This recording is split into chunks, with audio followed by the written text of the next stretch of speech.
할렐루야. 10년 전 사관학생 시절에 노인 주간보호센터에서 실습을 하면서 처음 들었는데, 어르신들 차량 운행을 뭐라고 할까요? 송명이라고 하더라고요. 보낼 송자에 맞을 영자를 써서 사람을 보내고 사람을 맞는다, 가는 사람을 보내고 오는 사람을 맞이한다는 그런 아주 좋은 뜻이 바로 이 송명이라는 말입니다. 한자는 다르지만 기독교의 송명이 있죠. 칭할 송자에 영화, 영자. 그래서 예배의 시작과 마지막에 들어가는 기도 형식의 노래, 찬송을 말합니다. 대부분이 좀 짧죠. 짧은 찬송이에요. 예배의 본질은 하나님께 영광을 돌리는 데 있습니다. 하나님이 무슨 일을 행하셨는가를 알고 그것을 찬양하는 데부터 예배가 시작되고 예배가 끝이 나는 것입니다. 그런 찬송을 뭐라고 한다고요? 송령, 송가라고 합니다. 송령의 내용이 오늘 보면 골로새서 1장 15절로부터 20절까지 자세하게 나옵니다. 오늘 우리가 읽은 본문은 송명의 가사라고 보시면 좋습니다. 이를 요약하면 이렇습니다. 예수님은 모든 피조물보다 먼저 나신 분이십니다. 세상의 모든 것들이 다 예수님에 의해서만 근거가 주어집니다. 만물보다 먼저 계시는 분이 바로 예수님이십니다. 그리고 죽은 자들 가운데서 먼저 나신 분, 부활하신 분이십니다. 하늘과 땅의 모든 것들과 하나님과의 관계를 회복시키신 분, 그분이 바로 예수님이십니다. 예수님은 이렇게 대단한 분이십니다. 예수님을 다른 사람에게 이렇게 전하면 좋겠습니다. 송령의 내용이 가슴에 와 닿으십니까? 잘 전달이 되었죠? 초기 기독교에 이런 송령이 어떤 분에게는 변함없이 절실하게 다가올 것이고, 아직 어떤 분들에게는 멀게 느껴질 수도 있을 것입니다. 분명한 것은 초기 기독교인들은 예배를 드릴 때마다 이 사실을 실질적으로 고백하며 송령을 노래했습니다. 예수님께 영광을 돌리는 사람들의 지극하고 거룩한 태도가 바로 이것입니다. 이 송령의 가사에 다 담겨져 있는 것이죠. 그 중에서 한 가지만 오늘 우리가 생각해 보겠습니다. 20절에 나와 있는데, 오늘 우리가 왜 예수님께 송령을 드리는가 생각해 보겠습니다. 화목이라는 단어가 20절에 화평을 이루사 나오고 22절에도 또 나오죠. 화목하게 하사. 자, 화목에 대해서 우리는 얼마나 진지하게 생각하고 있습니까? 속죄와 화해는 분명히 다릅니다. 죄를 용서하는 것과 화해하는 것은 다르다는 거예요. 나는 저 사람의 죄를 용서했어. 하지만 상대하고 싶진 않아. 이런 경우가 있잖아요. 용서는 했지만 화해하지는 못한 거예요. 용서는 어쩔 수 없이 하지만 화해를 거부하는 사람들이 많다는 뜻입니다. 그러나 하나님은 예수님의 십자가로 우리의 죄를 사하셨을 뿐만 아니라, 용서하셨을 뿐만 아니라 인간과 화해하셨다는 사실입니다. 화해했다는 말이 이렇게 중요한 것입니다. 그것이 오늘 우리가 누리는 가장 큰 은혜입니다. 그래서 우리는 마땅히 서로 화해자로 살아야 합니다. 용서만 하는 게 아니라 화해하고 살아야 된다는 것입니다. 평생 싸우던 사람이 싸움을 멈추고 서로 교제를 나누면서 하나 되고 사랑할 수 있어야 된다는 것이. 20절에 나오는 화목이란 단어의 뜻은 아무리 예수님을 통해서 하나님과 화해를 이루었다라는 뜻이죠. 그렇다면 예수님 없이는 그 전에는 하나님과 화해하지 못했다는 뜻이 됩니다. 하나님과 화해한다거나 하나님과 화해하지 못한다거나 이런 뜻이 무슨 뜻일까요? 개인도 그렇고 사회도 그렇고 우리는 여전히 불완전합니다. 무엇을 소유하고 즐기고 또 누려도 참된 만족을 얻을 수 없습니다. 돈을 많이 번다고 해도, 크게 사회적으로 성공한다 해도, 또 취미생활을 열심히 해서 늘 바쁜 그런 나날을 보낸다고 할지라도 세상을 조금만 깊이 성찰해 보면 삶이란 게 얼마나 지루한 것인지를 곧 발견하게 됩니다. 앞서 말씀드린 돈을 많이 벌고 성공을 하고 취미생활을 열심히 하는 것들에 열광적으로 매달리면 매달릴수록 마치 술에 취했다가 깬 사람처럼 더 심각하게 삶이 여전히 만족스럽지 못하다는 사실을 느끼게 되는 것이죠. 그런데 놀랍게도 초기 기독교인들은 삶의 만족의 대상을 발견했습니다. 바로 예수님을 통해서 생명의 원천이신 하나님과 화해하게 된 것입니다. 그건 질적으로 전혀 다른 차원의 생명 경험이었습니다. 내가 살아있다고 생명을 다 경험한 게 아니라는 뜻이죠. 그들은 예수님을 단순히 존경하는 것이 아니라 살아계신 하나님으로 경험한 것입니다. 그래서 하나님께만 바쳐야 하는 속령을 예수님께 드렸습니다. 오늘 우리도 그들과 같은 신앙의 길을 가는 사람이기 때문에 예배를 드리며 예수님께 속령을 바치고 있지 않습니까? 그렇다면 우리의 모습이 어떠해야 되는지, 21절에서 23절에 전에 악한 행실로 멀리 떠나 마음으로 원수가 되었던 너희를 이제는 그의 육체의 죽음으로 말미암아 화목하게 하사 너희를 거룩하고 흠없고 책망할 것이 없는 자로 그 앞에 세우고자 하셨으니 만일 너희가 믿음에 거하고 터 위에 굳게 서서 너희 들은 바 복음의 소망에서 흔들리지 아니하며 그리하리라. 이 복음은 천하 만민에게 전파된 바요 나 바울은 복음의 일꾼이 되었노라. 아멘. 23절 후반부 말씀이 바로 오늘의 요절입니다. 바울은 자신이 교회의 일꾼이 되는 직분을 받은 것은 하나님의 말씀을 선포하는 것이라고 밝힙니다. 하나님의 말씀을 성취하는 것이라고 말씀하고 있습니다. 그의 말씀대로 기독교 역사 가운데 말씀 선포는 가장 중요한 것으로 여겨졌습니다. 한때 중세시대 말씀 선포보다 다른 것, 성례 같은 것이 예배의 중심적 위치를 차지할 때가 있었습니다. 그래서 강대상보다 성찬상이 예배당 중심 위치를 차지할 때가 있었던 것입니다. 인류 역사의 흐름에 따라 때때로 이런 현상들이 벌어지곤 했습니다.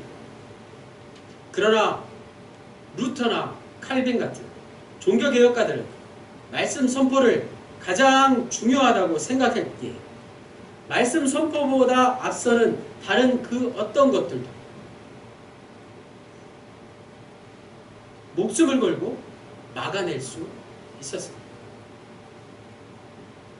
믿음이란 것은 눈에 보이는 확실한 것을 믿는 것, 그것이 아니죠. 확실한 것만 믿는 것을 어찌 믿는다고 할 수 있겠습니까? 누구나 믿으니까 나도 믿는다. 이거는 말이 되지 않습니다. 초기 기독교는 로마 황제가 왕권을 행사했고 오늘 이 시대 역시 로마 황제를 대신한 그 무엇이 여전히 왕권을 행사하고 있습니다. 우리가 부른 송명의 내용에 잘 나와 있는 대로 예수 그리스도가 모든 만물의 근원이라는 사실은 그 시절이나 오늘이나 아직 현실로 드러나지 못했습니다. 하지만 초기 기독교인들은 전혀 다른 현실인 예수 그리스도의 십자가 사건과 부활 사건을 보고 경험했기에 예수 그리스도를 통해서 일어난 하나님의 생명 사건을 2000년이 훨씬 지난 오늘 우리에게까지 전했던 것입니다. 마찬가지 오늘 우리는 위선과 교만과 탐심과 탐욕과 모든 우상 숭배가 만연한 이 세상 가운데 여전히 살지만 예수 그리스도만이 성령을 받으실 분이시라는 사실을 믿고 그 사실이 완성된 순간을 향해서 나아가고 있습니다. 혼자가 아니라 함께 모여서 그 사실을 서로 고백하며 예배를 드립니다. 이것이 바로 초기 기독교부터 지금까지 내려오는 예수 그리스도의 성령의 전통이고 앞으로 미래에 또 계속될 성령의 모습입니다. 다같이 골로새서 1장 24절에서 28절 말씀을 천천히 읽겠습니다. 24절로 28절 시작. 나는 이제 너희를 위하여 받는 괴로움을 기뻐하고 그리스도의 남은 고난을 그의 몸된 교회를 위하여 내 육체에 채우노라. 내가 교회의 일꾼 된 것은 하나님이 너희를 위하여 내게 주신 직분을 따라 하나님의 말씀을 이루려 함이니라. 이 비밀은 만세와 만대로부터 감추어졌던 것인데 이제는 그의 성도들에게 나타났고 하나님이 그들로 하여금 이 비밀의 영광이 이방인 가운데 얼마나 풍성한지를 알게 하려 하심이라. 이 비밀은 너희 안에 계신 그리스도시니 곧 영광의 소망이니라. 우리가 그를 전파하여 각 사람을 권하고 모든 지혜로 각 사람을 가르침은 각 사람을 그리스도 안에서 완전한 자로 세우려 함이니. 아멘. 오늘 성서 일과에 24절로부터 28절이 추가된 이유를 저는 이렇게 생각합니다. 우리는 말씀 선포보다 다른 것 선포를 더 중요하게 생각하고 있지는 않은가요? 말씀 선포는 남에게 맡기고 나는 말씀만 들으면 되는 것일까요? 말씀 선포는 단순히 설교하는 것, 설교를 잘하는 것, 그게 아닌 겁니다. 말씀 선포는 설교자에게만 책임이 있는 게 아닙니다. 좋은 설교를 듣고 싶으시려면 어떻게 해야 할까요?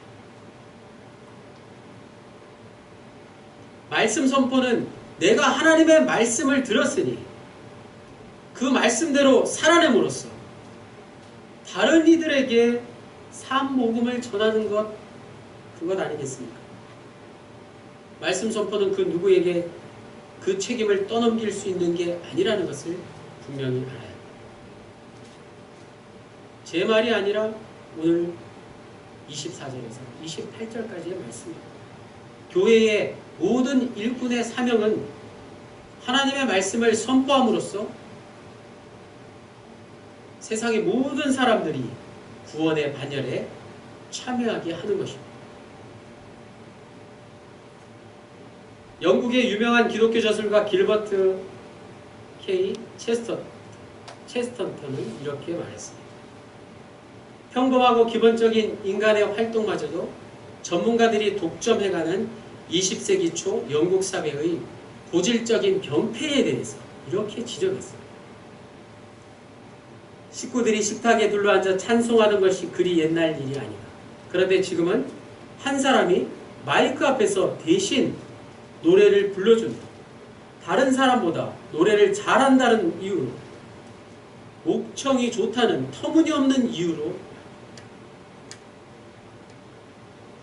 만약 이런 식으로 일이 계속된다면 다른 사람들보다 더 잘 웃을 수 있다는 이유로 한 사람만이 웃게 될 날이 오고 말 것이다. 말씀 선포에 대한 전문가가 따로 있는 게 아닙니다. 예수님에 대한 전문가는 따로 있지 않습니다. 바로 저와 여러분, 우리 모두가 여기에 책임이 있는 것입니다. 사도 바울의 말씀을 다 같이 함께 읽겠습니다. 고린도전서 1장 17절 시작. 그리스도께서 나를 보내심은 세례를 베풀게 하려 하심이 아니요 오직 복음을 전하게 하려 하심이요 말의 지혜로 하지 아니함은 그리스도의 십자가가 헛되지 않게 하려 함이라. 아멘. 그러므로 복음의 일꾼으로 저 세상에 당당히 하나님의 말씀을 선포하십시오. 그건 내가 먼저 예수님이 누구신지를 잘 알아야 가능한 일이죠. 물론 다림사관처럼 풀타임 사역자가 되어서 전문적으로 성경을 연구하고 설교하는 그런 사람이 되는 것도 좋지만 그렇지 못해도 복음의 일꾼이 되어서 하나님의 말씀을 누구나 선포할 수 있습니다. 하나님의 말씀을 어떻게 선포합니까? 찬송가 96장 가사를 외우시면 됩니다.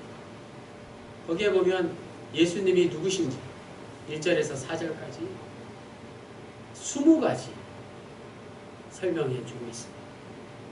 아니, 찬송가를 높이 들고 찬송가를 부르시면 됩니다. 그게 말씀을 선포하는 일입니다. 한양대학교 이천진 목사님의 찬송가 해설을 읽어드리겠습니다. 찬송가 96장 예수님은 누구신가? 이 작곡가는 유명한 장자크 루소입니다. 이 멜로디는 오페라 마을의 점쟁이의 선율입니다. 또 작사자는 우리가 영상에서 보았듯이 F.S. 밀러, 우리말로 민로와 선교사님이십니다. 1892년 11월 15일에 부인 안나와 함께 한국 땅에 도착했습니다. 민노아 선교사에 의해서 도산 안창호 선생이 길러졌고 청주 지역에서 44년간 선교 활동을 펼쳤습니다. 그는 찬송가 번역과 찬송가 편집 사역을 하면서 한국적인 찬송가를 주장했습니다. 1904년 청주 제1교회를 개척하고 1905년 오늘 우리가 부르는 이 찬송가에 실려있는 5곡 주의 말씀 듣고서 마음 가난한 사람 예수 영광 버리사 공중 나는 새를 보라 등을 작곡했습니다. 작사했습니다. 그리고는 영상에서 보았듯이 사랑하는 자녀를 하늘나라에 보내고 사랑하는 아내마저도 하늘나라에 떠나보냈습니다. 주위에 많은 사람들이 그에게 이렇게 물었습니다. 당신은 예수를 원망하지 않습니까? 도대체 당신의 그 예수는 누구입니까? 밀러 선교사는 이 질문에 대한 대답으로 찬송가 96장 예수님은 누구신가를 작사했습니다. 제목을 잘 보십시오. 예수님은 누구신가? 라는 질문입니다. 그는 예수 그리스도야말로 진정 하나님의 아들이시오 하나님과 같은 분이시다 라는 것을 줄기차게 고백했습니다. 예수님은 우는 자의 위로요, 없는 자의 풍성이십니다. 천한 자의 높임과 잡힌 자의 노임되고 약한 자의 강함되고 눈먼 자의 빛이시며 병든 자의 고침과 죽은 자의 부활되고 추한 자의 정함과 죽을 자의 생명이며 죄인들의 중보와 멸망자의 구원되고 온 교회의 머리와 만국인의 구주시며 모든 왕의 왕이요 심판하실 주님 되고 우리의 기쁨 되시고 우리의 생명과 평화와 영광이 되신다. 20가지 고백했습니다. 그런데 여기서 멈추지 않고 민노아 선교사님은 그런 예수님이 누구신가를 계속해서 질문하고 있다는 사실입니다. 예수님이 누구신지를 더 알기를 원한다고 고백하고 있습니다. 찬송가 제목이 예수님은 누구신가? 예수님은 누구신가? 더 알고 싶다는 뜻이죠. 예수님이 누구신지를 그렇게 고백하고도 더 알기를 원했던 것입니다. 주님이 누구신지를 내가 더 알게 해주십시오. 민노아 선교사님의 이 고백이 오늘 우리 모두의 겸손한 고백이 되시기를 주님의 이름으로 간절히 축원합니다. 기도드리시겠습니다. 주님, 살아계신 하나님의 말씀이 좌우의 날선 칼날처럼 지금 우리의 무뎌진 양심을 찔러 다시 생기가 돌게 해주십시오. 죽어가는 오늘 우리의 삶의 예배에 큰 종을 울리는 주님의 말씀이 때론 두렵지만 기쁨으로 받을 수 있게 해주십시오. 다림줄로 우리를 치시는 하나님의 말씀이기에 살을 애는 듯이 아프지만 눈물로써 회개할 수 있게 도와주십시오. 오직 예수, 오직 복음, 오직 선교의 사명을 가지고 예수 그리스도의 말씀을 저 세상에 담대히 선포하는 복음의 일꾼으로 살기를 간절히 빌고 원합니다. 예수 그리스도의 이름으로 기도드립니다. 아멘. 다 함께 자리에서 일어나셔서 620장 1절 찬송 부르시고 축도하심으로 예배를 마치겠습니다.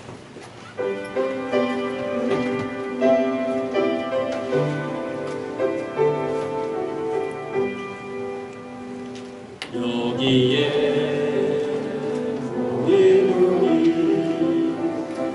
주의 은총 받은 자여 주께서 이 자리에 함께 계심을 아노라. 언제나 주님만을